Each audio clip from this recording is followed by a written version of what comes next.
Welcome to Dear Sandy. I'm Sandy Galef, a member of the New York State Assembly, representing parts of northern Westchester and parts of Putnam County.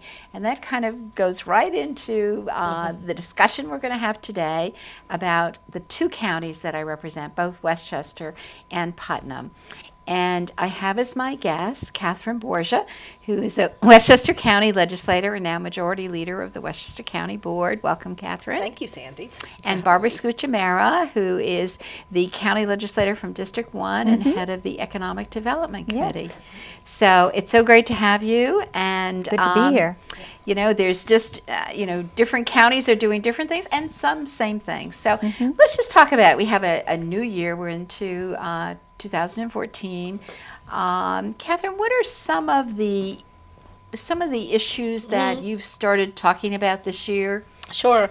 We actually have started a new session in 2014, so there's a little bit of administrative stuff that happens at the beginning of session, and that's some of what we've been working on. But I think a lot of our issues have carried over from our last legislative session, including the Westchester County housing settlement with the federal government and how we close the gap of things that are remaining to be done to have that era end in Westchester County, and decisions about what's going to happen with playland, and then our usual decisions about how do you allocate scarce resources so that you have the maximum number of good for the maximum number of people. One of the issues that we have in Westchester County that you probably have in Putnam County too is that our infrastructure is aging, so what's the right way to do critical maintenance so that you, keep things running smoothly, but also avoid more costly fixes in the future. So I would say those are the things that are most gripping the county board right now.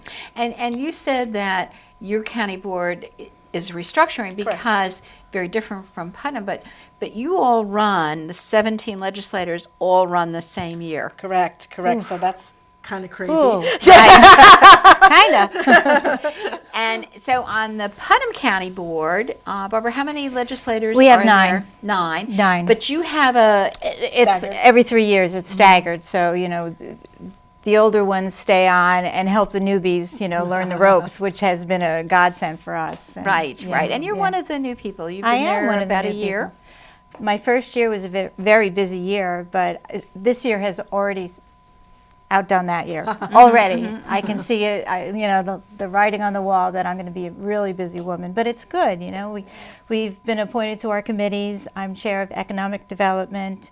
I'm also on the health committee, environmental, which is very close to my heart, as you know. And I'd love to talk to you about the styrofoam ban, which I would love to get in. So is help you with Putnam that. County looking at a styrofoam, or do you have one? No, we don't have you one, don't but have it's one. something that I've been researching, and also Right. the plastic bag issue. Right. On what, a terrible environmental impact that has on all of us. the plastic And what other, bags. well, let me ask Catherine. Yeah. Is the Westchester Board, are you talking We actually about? we haven't so much looked at styrofoam, although we did increase about a year and a half ago the capacity of our recycling facility to include, we were able to recycle all numbered recycled plastics, whereas before we used to only be able to do 1 and 2. So that's been a big boon for us. But we have looked quite a lot at the what to do about plastic bags, whether or not it was an outright ban or imposing a fee for using plastic Exactly. bags to discourage. And several municipalities in Westchester are sort of taking the lead on that. And my guess is the county might follow once a couple of municipalities have implemented a program that seems to work. Right. But there's a very deep and wide interest on the County Board of Legislators to look at that issue for the exact reasons that you mentioned. Exactly. That it has such an environmental, devastating and long-term impact on the environment. I think it takes 1,000 years for styrofoam to break down, and even when it does break down, it's still in the environment. And same thing with plastic bags. So that's something, and with our county being in the watershed for New York City, I mean, we have, severe guidelines on what we can and cannot do, and this would impact that. Right, it's true, because there were a lot of issues that are surround the lands around the watershed with use of fertilizers, Yeah, the the use phosphorus of count. development, what kind of chemicals you use, and so on, which has a little bit of an implication in other parts of Westchester, but not to the same extent as what you're going through. Yeah, because it's our responsibility to make sure that the water is clean, and New York City uses the water.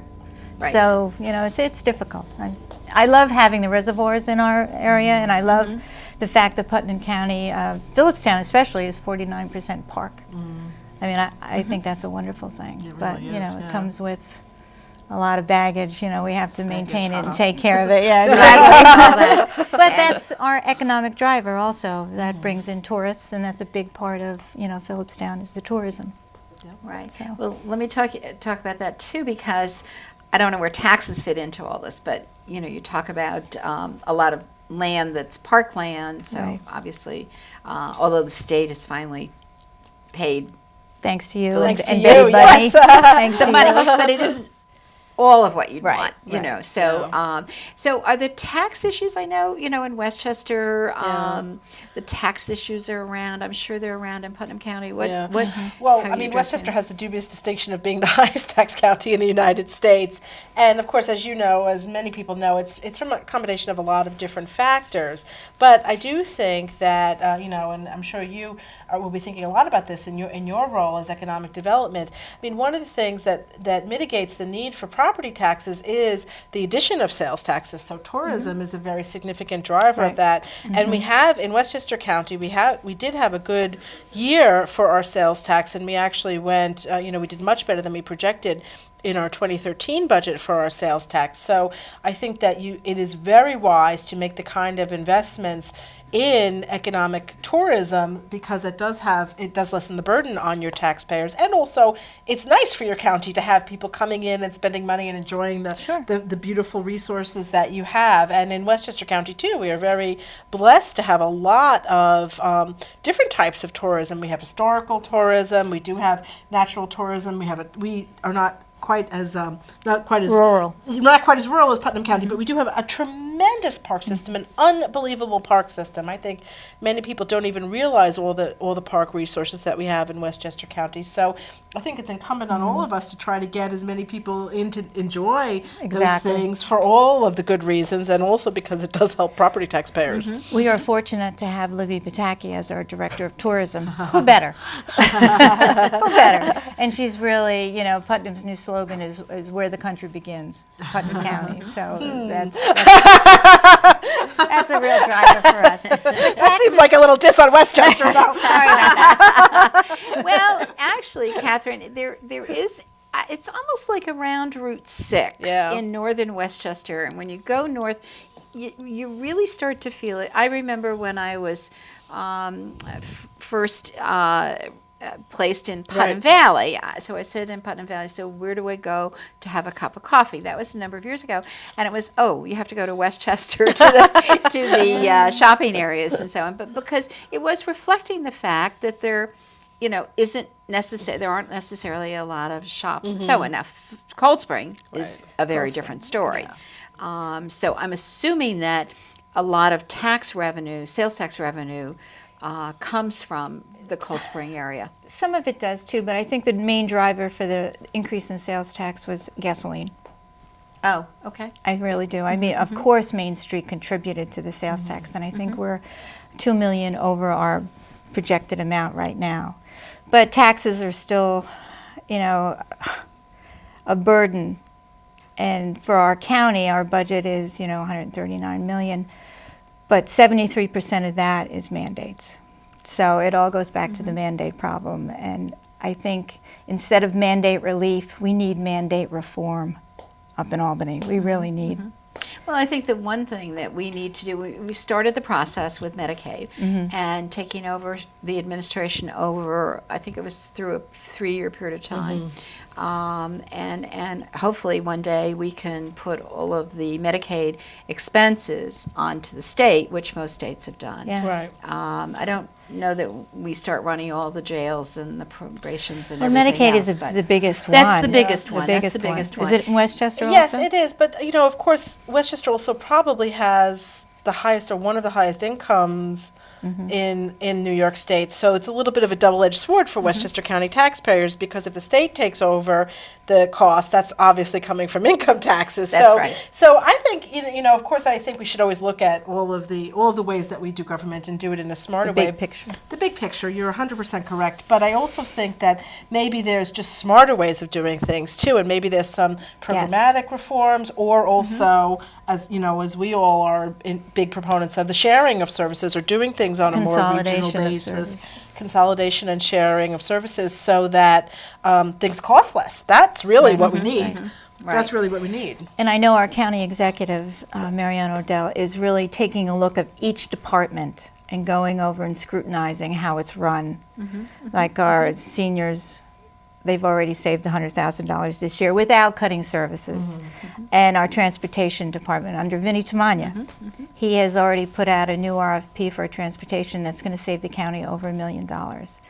And he's improving services. We have one new service that's very exciting for veterans. If a veteran cannot get to Castle Point or to, Montrose, they can call the transportation department and they will get a ride. Within 24 hours, that veteran will be transported, and I think that's huge. That's such a help. And especially for the western side of the county, we've had no services in transportation ever.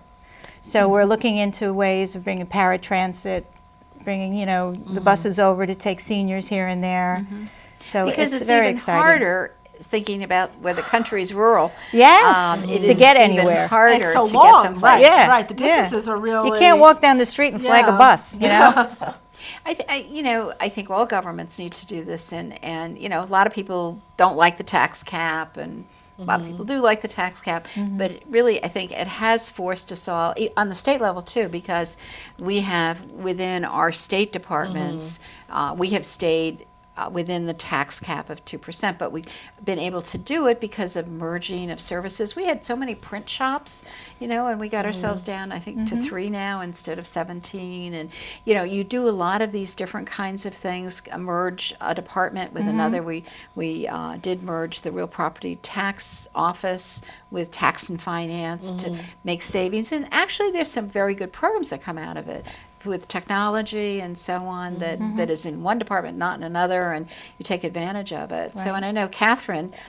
before you were a county legislator, you were a town supervisor and a village trustee in Austin. But Well, you've done you it did all, this. Catherine. I've I'm behind it. I've worked at I'm a lot of behind. levels of government at this point. That's very, very true. And I think that does give you a good perspective. Oh, I it will does. say, seeing what works well and then also what doesn't necessarily work well. And one of the things, when I was town supervisor in Austin, we had a very severe budget crisis. So that really, similar to the tax cap, that was sort of an external reality that made us look at every single operation. And we were able to, similar to as you have said, Barbara, we were able to do things differently that didn't impact the quality of our services, but that did save us Right. significant operating costs. And I think for government, you always have to do things the most efficient, best way possible so that you do have the money for things that are necessary for government to provide. You don't want to have to defer maintenance on your roads where you could be saving money operationally and do that maintenance, or not be able to provide services to seniors or to veterans or to the disabled or to children that they need. And if you don't do that maintenance, you're going to find yourself in 10 years having to fix everything. And that's what's happening a lot in Putnam County because it was kind of neglected over the years. So Well, now it's just like we have to do right. everything in a few years. Right. Well, we went through a very tough economic did. time, starting in 2007 and beyond. And I know just with the Department of Transportation, there were a lot of fixes, but not, really repaving and things like And that's that. that you needed. understandable, but it is also a little bit short-sighted because, your infrastructure impacts everything, not only the health, safety, and welfare, your basic rudimentary government services, but it impacts things like tourism because people don't want to go someplace if they're going to be driving on a road where they think they're going to have a Or big the tire facility is blowout falling or, apart. something needs a coat of paint and you think like, I don't want to take my kids into that castle because it just doesn't look like it's safe and good. So, I think in life and in government, we do have a tendency to look at things in the short term, and that's understandable because we live in the short term. But in government especially, every decision you make has 10-year implications, 20-year implications, 50-year implications. If you're building a building, that building is going to be there for 100 years. Right. So you really do have to think about the big picture. But we probably don't, because we have terms of office. You may have a set plan, but then you get a new supervisor in, or you get a new county And the whole executive. ball game. And everything changes. Everything changes. Yeah. The priorities change, and Yeah. so that's what's very difficult, I think, about government versus. But you have to have a plan. You Yeah, have a plan of action. You mentioned Playland before. Playland has been around for decades, Yeah. and there have been reviews of it like every 10 I just or read 15 I years. just read a letter that you wrote, I think, in the early 80s. Probably about about Playland, because you're always reevaluating. Well, that is a case in point where you have a facility, a countywide facility. Do you need to have a park or not? That an amusement park, and who runs it? And when you have those bad years and you have a deficit, as soon as you have rain. On weekends, you have a deficit. I mean, it depends on how many weekends you have rain. That's what happens to that. And then you have to say to yourself, well, how long do I go with a deficit? Can somebody else do it better? We've tried, over time to have a lot of different people running it. Yeah. And, Yeah. but they're different visions about what it should be. It's true. I mean, I think one of the things that, you have a facility like Playland, it's an iconic park. It looms large in a lot of people's good memories of their childhood and of the times they spent with their children and grandchildren. It's a beautiful place. It's got historic significance. But it does deserve to be very well run. So it's no crime in my eyes to look at doing things differently, as long as you're not, as long as you're careful to not destroy the people's asset, basically. So it's a park. It's owned by the residents of Westchester County, and that always needs to be foremost in our mind.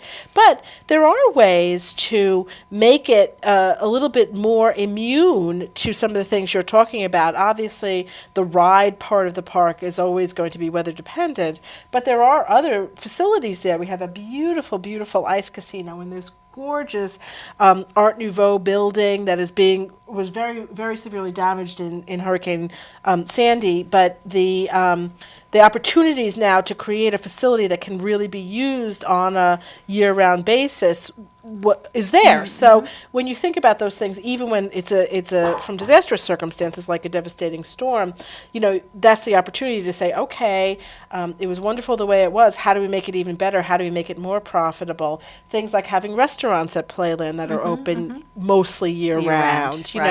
Is that building the Children's Museum that The you're Children's talking about? Museum is finally on the road to being built. That is something that I think is going to be marvelous for Westchester County, because even though a children's museum, has obviously a limited audience with respect to, families and families of young children, just things like having school trips being brought into Westchester, having people aware of something that is there, brings more people into the county, and county residents can come and enjoy that. If you look at children's museums on Long Island or in Connecticut, that has really been an economic driver. So we're hoping that that's another thing that really brings people to the park year-round and encourages people to buy gas and buy lunch and maybe buy clothes and the surrounding communities. Right. So, you do have to be bold, too, in your vision, I think, and try to make things that can... Sometimes you have to take a chance. you have to take a chance. Right. That's right. Right. That's right. Exactly. Although I have to say the Children's Museum is an idea that's been around for about 20 Long years. time, yeah. And it has the most amazing group of volunteers who are really, really, really working hard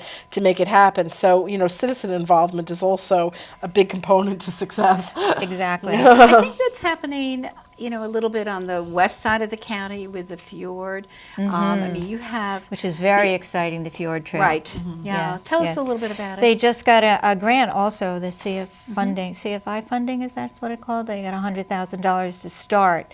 It'll be a trail, kind of linking Cold Spring to Beacon all along the river.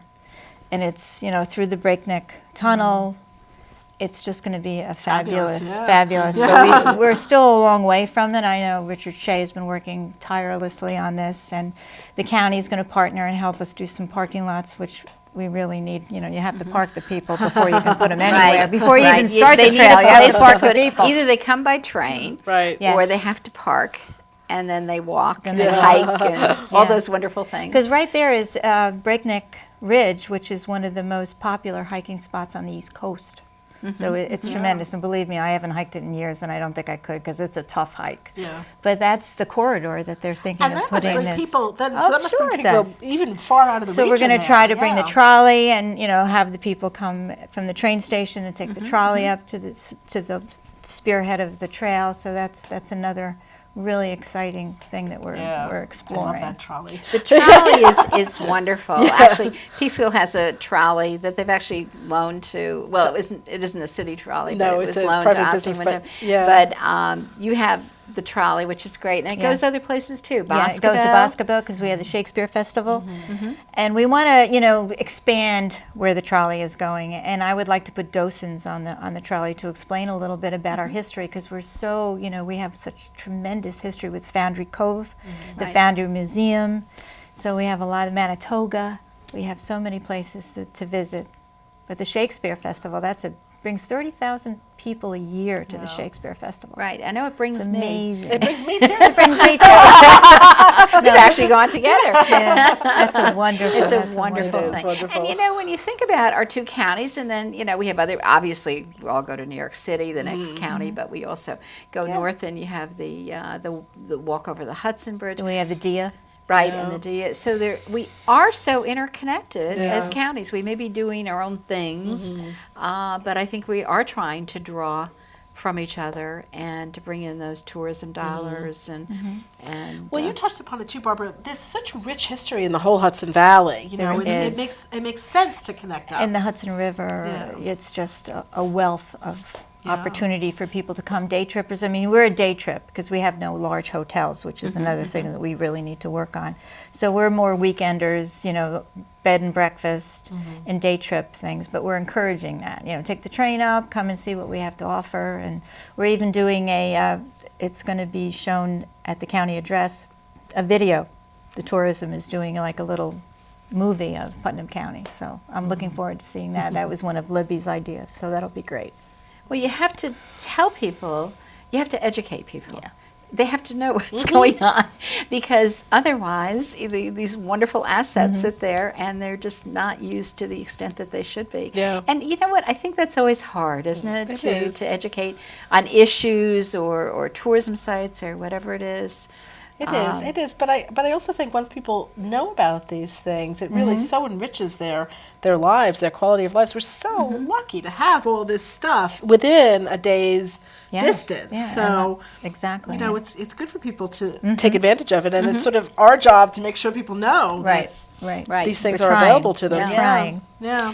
So, Catherine, on the county board, I know, and you've been working on a number of issues in the past, and are you still working on those same goals, or are there new ones for this There are year? a couple of new ones. I would say, as a result of some of the governor's proposals, I think I'm going to be focusing on looking for ways for the county to act as a resource for local municipalities to try to find new ways to share services, especially some back office services. It's something that I was researching a little bit last year, but now I think there's more action oriented. You'll be seeing that in our legislative package, I think. And I also have a very strong interest in trying to help municipalities learn from each other about what has worked in economic development programs and things that have worked on people's main streets to share those ideas and share those opportunities. And then I also am a pretty devoted environmentalist, so there's a lot of issues that are coming up that we're going to do with respect to the environment in Westchester County. So economic development, including trying to create more jobs, looking at more ways to be efficient government, looking at the needs of our especially vulnerable populations, veterans, seniors. Children, and other people who are in need, and then of course the usual thing of just making sure that our government runs as efficiently as well, and all the things that we need to do. So I guess my priorities haven't really changed, but there's just new opportunities within those Ongoing, priorities. ongoing. Right. And Barbara, yours for the year or last Well, year's, are they continuing onward? Some of them are continuing on because the frustrating of me being a newbie in this business is how long it takes to get anything done. It seems you start Don't be something. discouraged. You start something and you got to go through this, you got to go through this. So that's a little frustrating. So there's still things that I'm working on that I want to bring forward. And this year, 2014, the county executive has designated it the Year of the Senior. Oh, So we're really going to concentrate, because seniors are such a vital part of our community, whether it's our mothers, our relatives, our friends, ourselves. But to bring focus on what the senior population and what contributions they make to our area, which are monumental. There are teachers, there are caregivers, there are mentors, and we're going to spotlight seniors all year, which brings me to the Butterfield project. And on my side of the county, it's an old hospital. it's an old hospital. To give you a little background, Old it's an hospital. old hospital that a developer has bought, Paul Galero, who I have great respect for, and he wants to put some senior housing and a municipal building which would house a senior center, which our side of the county is in dire need for. We have a very inadequate senior. And Putnam County is one of the largest growing senior populations in New York State, I hear. So we have, every year the senior population, and they're more vital than they used to be. They're doing more, they're exercising, they're healthier, so they're here a lot longer. Yeah, and they're a good resource that we, Exactly. tap into We more. need those Yeah. volunteers. So they need a senior center, and I'm hoping with this project moving forward that we'll be able to put a senior. I know you have some funds ready in the background for a senior center, and we have Roger Ailes that has graciously, he and his wife donated $500,000 for the senior center, wherever it may be. But I'm hoping this Butterfield project will move forward so we can really have a great meeting place. A meeting place. We could have the nutrition center there that the county supplies for the seniors. We can have programs, exercise, education, computer. It's an opportunity to share services with municipalities. And Right. in that same building, we can do municipal services. The county is going to rent space, lease space there, hopefully with option to buy, that we can bring services that are so needed over from the other side of the county. The DMV. Right now, the DMV is way in Carmel, so the people in Phillipstown either go north or south. So we're losing out on a revenue for that. You have a mountain range. Yeah, we somewhat do. in between. You have to come visit. I'll take you on a tour. I've tried to bring my fellow legislators over, and they're like, really? So those are a lot of my initiatives. And the other initiative I have to do is we have to do something about the drug crisis in our backyard. And I'm sure you share the same thing. I spoke this morning. Am I talking too much? No, that's fine. Because I have a lot to say about this. And it's such a crisis. We have lost 7 young adults this year to drug overdoses. Yeah. And we We've had really, this- it's in our backyard. We don't want to Right. believe it is, but it is. And, he was telling me, Joe DeMarza from the Department of Social Services, wonderful man. They've done a survey, and I have some statistics for you I'd like you to see. That there's 3 gateway drugs: alcohol, tobacco, and marijuana. And this is where they start. And then they go to the prescription drugs. And unfortunately, a lot are going to heroin because it's cheaper. Right. When I was a child, heroin was something that was down in the streets of Manhattan. You Right. didn't, Yeah, it's really hard. unfortunately, Right. it's here now. And it is a problem all over our state and our country, but we recognize the losses that we've had. Oh, So it's tragic. Right. Well, I hope the two of you can. Are we done? I'm sure we're done. I think you're not done, because I think you can really work together. Absolutely. I'd love that. Absolutely. I'd It's love wonderful that. if you're talking Yeah. about putting together efficiencies and so on. Yeah. Sure, To have that right. dialogue, because Real I think we all learn opportunity, from each yeah. other. So it's a great opportunity. I want to thank you, Catherine. I want to thank you, you. Barbara, Thank so you for very having much. me. This has been Sandy. great. It's great. It wasn't as scary as I thought it'd be. It goes Right. by very quickly. Your first time. Anyway, I want to thank you both for being here, and thank you all for watching. If you have any questions, give me a call at 914-941-1111. Thank you for watching. Have a good evening.